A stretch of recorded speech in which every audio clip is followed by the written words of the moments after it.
Hey everyone, Daniel Edmondson here with another tip.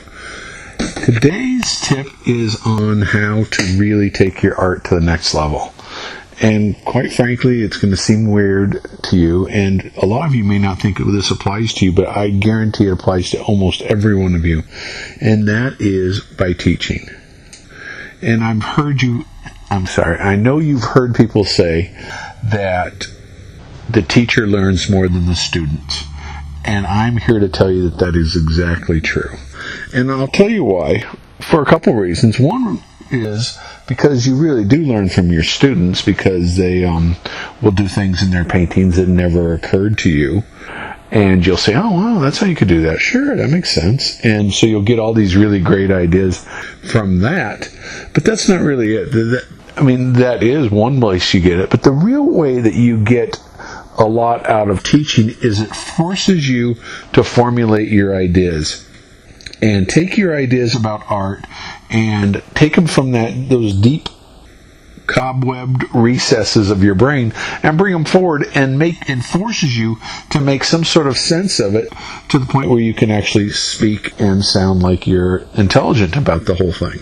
And that takes quite a bit of effort, actually, and it may seem like it'd be fairly easy to do, but you'd be surprised. It's hard to maybe put all these ideas together that you have about art, because first off, art's a very visual thing. It's not a spoken thing. So to take it and switch it from this visual imagery that you have in your brain and convert it to words, that's the first step that's kind of hard. But anyway, going on, what it does is it forces you to take all your ideas about art, about color theories and color harmonies, and what you think is true about color, what you think about is true about value structure, and how do you think paint should be applied, thick, thin, where thick, where thin, where expressive, where quiet, that kind of thing.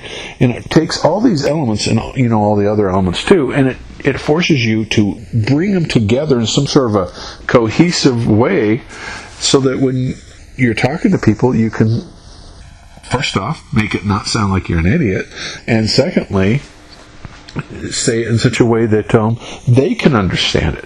And if you can break it down from the point to where you understand it to where they've understand it, that means you really have a solid foundation for this individual concept.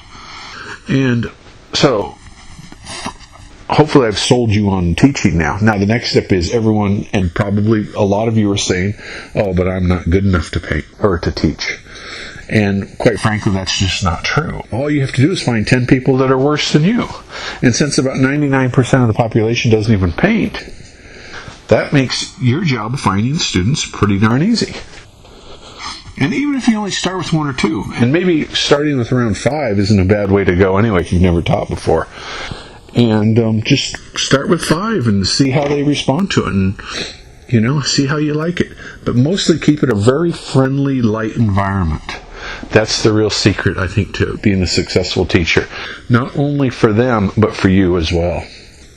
So, how do I teach? Do I have to create a game plan or anything like that?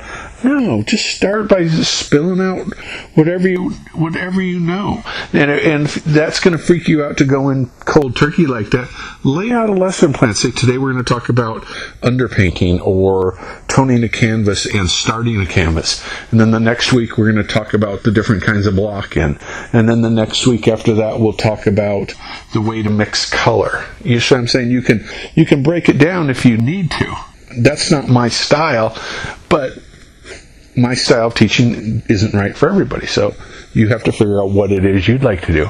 And really just do it. And a lot of hobby stores will let you teach for free. I know where we have these stores called Hobby Lobby, and I went in and talked to them years ago when I was interested in teaching, and they said, sure, come teach for free. We just ask that if anyone needs supplies, you recommend our store. And that seems like a pretty fair trade-off. Okay, another note on this teaching.